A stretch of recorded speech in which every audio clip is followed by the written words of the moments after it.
Thank you for the presentation. I was a little worried looking at the title that afterward we could all go home, but I think you've left us with enough so we can continue with the rest of the speakers. Unshredded. Our next speaker is Rad Dockery. He is the President and Chief Executive Officer of HigherEye Training and Consulting. He has delivered training for businesses, educators, and young people in Asia, Southeast Asia, the Americas, and Sub-Saharan Africa. As a community volunteer, Radcliffe has hands-on knowledge about the challenges facing youth people around the world. He has used this knowledge base that he has to strengthen CSR initiatives for companies across various sectors. He has been featured on CBC News World, Business News Network, and CIM Magazine. He has an honors business degree and a certificate in strategic alliances from York University. He has worked for companies such as HBC, Zurich, TELUS, IBM, AT&T, and Canada Post.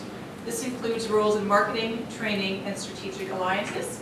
So I'll have Radcliffe Dockery come up and speak. And he is a board member of the Chamber, I've just been informed.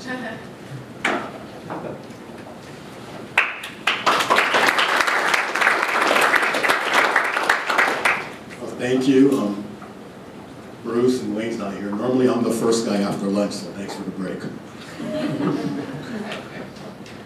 My disclaimer is I am responsible for everything I say. And I'm not politically correct. I'm very blunt. So if you're not used to someone who's very blunt, I apologize in advance. But the topic's about youth diversity in Canada and what I believe is an untapped advantage that Canadian companies across mining, oil and gas, etc., do not use to our advantage when conducting corporate social responsibility.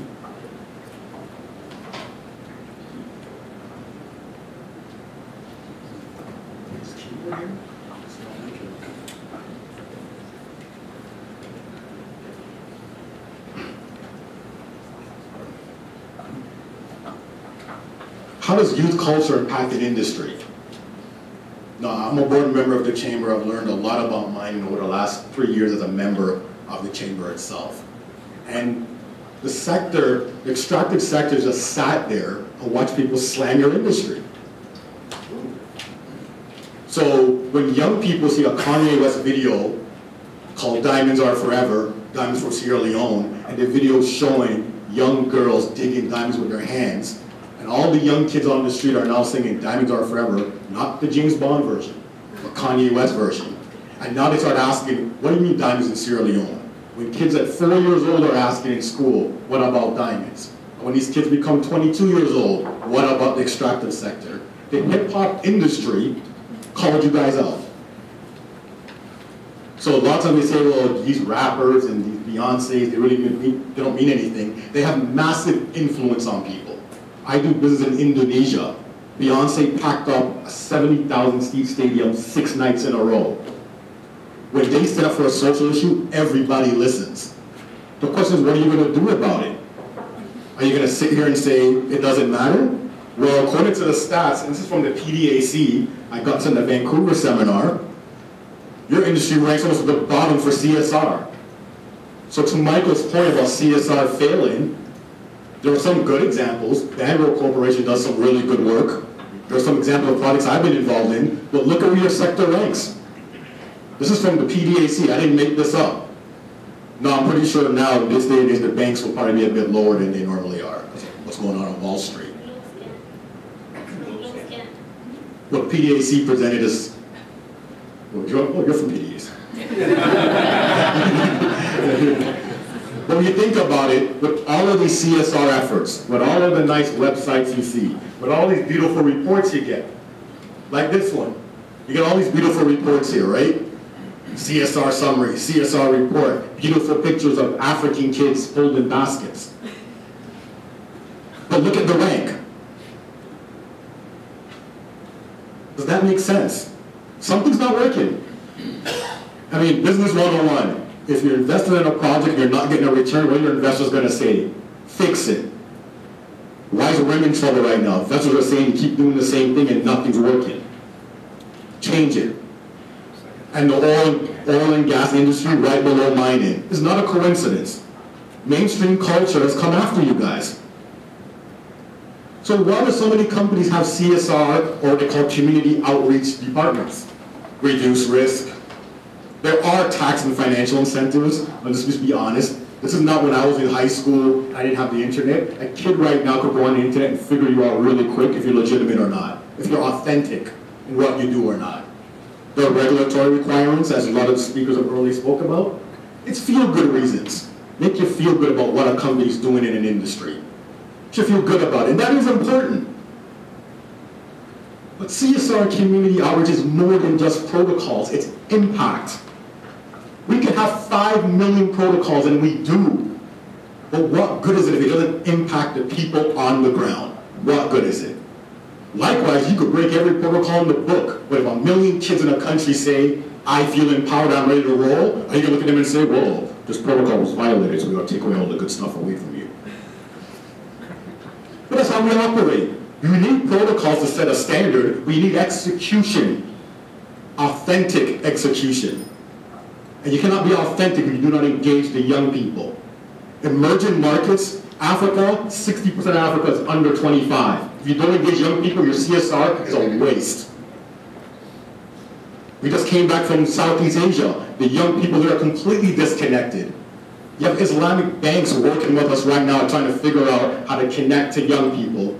Are you going to tell me banks here in Canada can't figure it out? CSR should create opportunities for people to volunteer and give back. CSR must give opportunity for young people to get experience in a field, to get some exposure to more than just, let me tap you on the head and give you medicine. It's about, let me give you some knowledge that you can actually use when I leave here. You can be self-sufficient. You can do for yourself.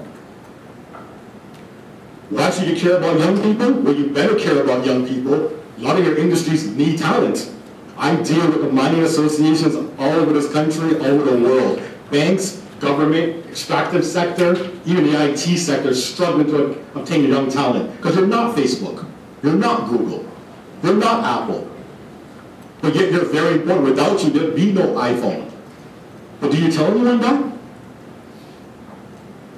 They're also the future potential investors in your company. At the PDAC conference every year, I see thousands of miners looking for investors. If you're not doing anything with young people at 19 years old, when they're 28 and have a job and you need money, they only have $1 to invest, and if you do nothing to address them, that money goes to someone else's company.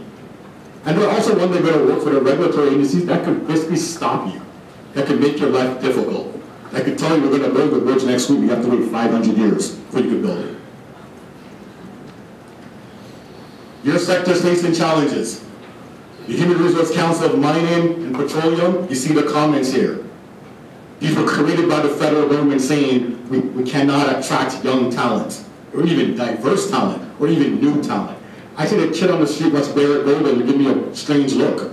I'm a business major. I grew up knowing who Peter Monk was. The average kid doesn't care until you explain it to them. And youth unemployment is now a major issue. I did this presentation a year and a half ago, and I said this and people rolled their eyes. But I think maybe now the youth are starting to get your attention. The ILO makes it clear here, social unrest is going to be the norm until we get youth unemployment under control. And look at the bottom. If you're going to build this turn around, youth are going to give up. And if they give up, that means they're going to turn to something else.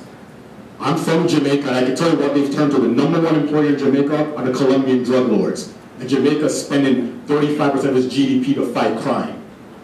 When they need hospitals, when they need roads, when they need bridges, when they need to invest in the new economy of tomorrow, they're busy fighting crime. Here are the results. I know Tyson mentioned this earlier, but the results are here. The Arab Springs is the tip of the iceberg. For young girls, the unemployment rate in the Arab world is almost 40-something%. Talent being wasted. You can make a difference there. The Keystone Pipeline, look at that. The oil sand ads are great. I see them on BNN all the time. They're great ads because I watch BNN. But where's the oil sand ad to talk to the young people? Where's the oil sand ad talking about how you use water that no one else could drink to run the oil sands? Where's that ad in a hip-hop social media format to let young people know we're just not destroying the environment, we're making an impact on you, a positive impact. So we get to Canada. What's the advantage here? This is StatsCan data 2007. For every 100 people who are leaving the workforce, if you are a visible minority, 142 are entering the workforce. This means when people enter the workforce in Canada today are people of color and are young. Versus the mainstream population, look at the numbers.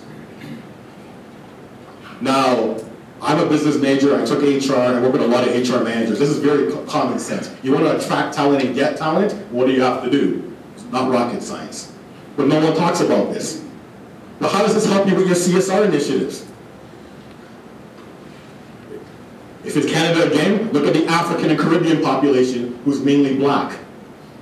When I go to South Africa and I come off a plane, or in Botswana, I come off a plane and people say, I show them my passport, they question me as to if I'm Canadian. Because there's no way you're Canadian. No black man comes from here from Canada. There's no such thing as black people in Canada. My friends come here, they also cannot believe how much black people they see from when they're here from South Africa or Botswana. They can't believe it. Why is that? So how do you leverage this? We have a three-pronged approach that we've used, and it seems to work. Number one is listen to the young people. We create a youth advisory board. So I see a lot of these protocols have been set up, a lot of these boards have been set up by the federal government. Young people don't know what these protocols are. I talked to my MP about this, and I said, there's this new extractive council on CSR. You talk to anyone else other than mining companies and government people? You talk to anyone who deals with young people, any educators? You talk to anybody? Is anyone on the council?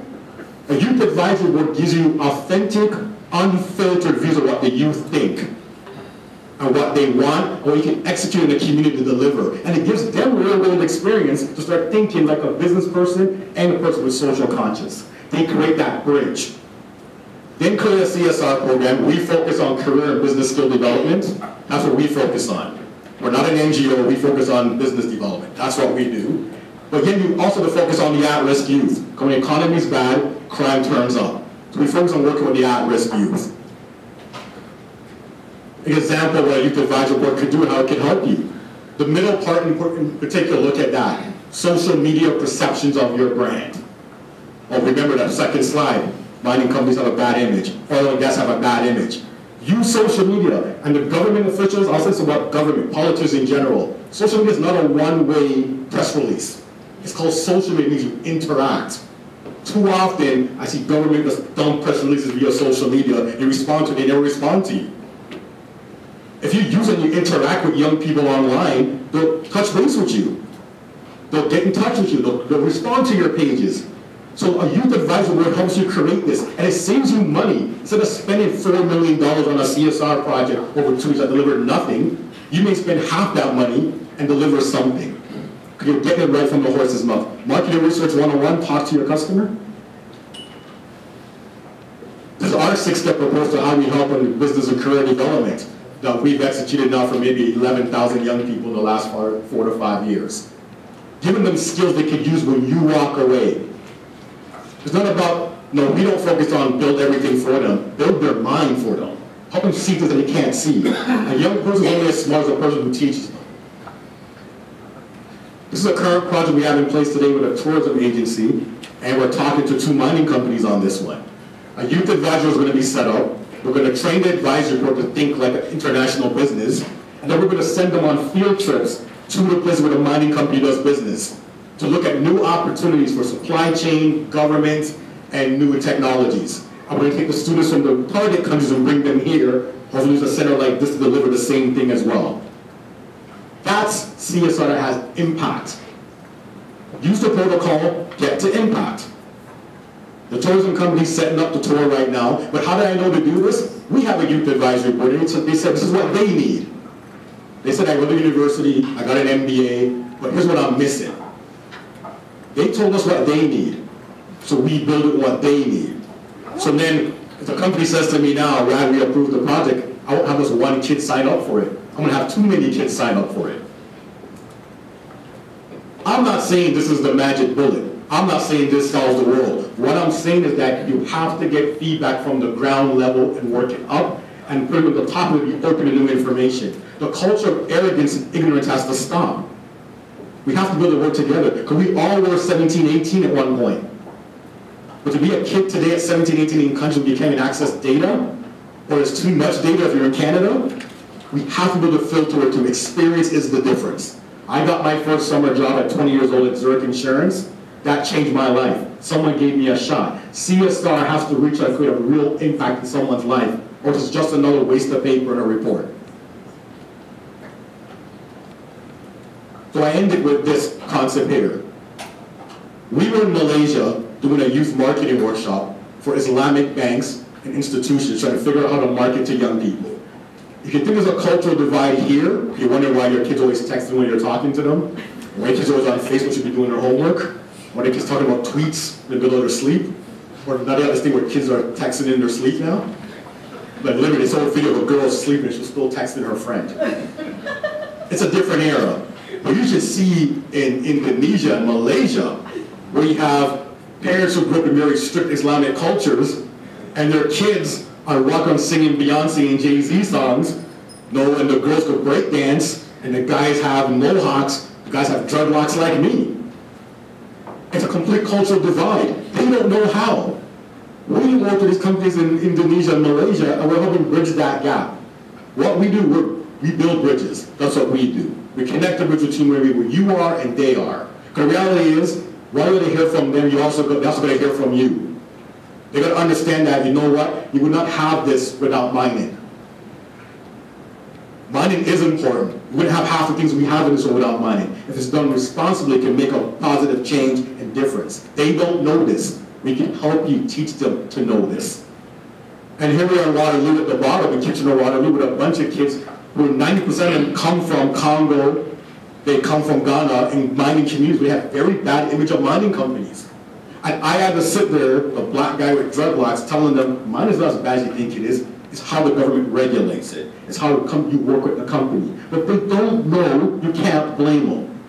I don't know some of your last names. You can't tell me I'm a bad guy because I don't know your last name. You didn't tell me. That's why we have to deal with it. Things are very simple. You come from the humans, we're very simple people. Ask for something, be willing to accept honest feedback, and respond to it. So we conclude with this. Again, CSR community outreach is just not about protocols and your report and a good slide presentation. It's ultimately about when you walk away, are people better off? That's what it also is about. If it's not focused on that, in our opinion, that's not CSR. That is not making a difference. That's just a checkmark item on someone's performance review at the end of the year. And as a manager, I hated doing that when I managed people at IBM. I want to be able to check them off and say, I want people who want to make a difference. And I want to attract talent to my industry who wants to work for it, not because I'm $80,000 in student loan debt and I just need a job. I want that young person to want to work for me, passionate about helping my company keep a financial and a social ROI. So if you're interested in learning more about what we do and how we do it, like I said, we're impact-driven CSR. That's all we do. And we focus on young people, career skill development. And we're very flexible with any type of project, but honestly, we really need to get serious in Canada. If we're really serious about making a difference at home and abroad, let's be authentic, let's use the protocols, but let's execute them and listen to people who don't necessarily talk and think like you every day. Thank you very much.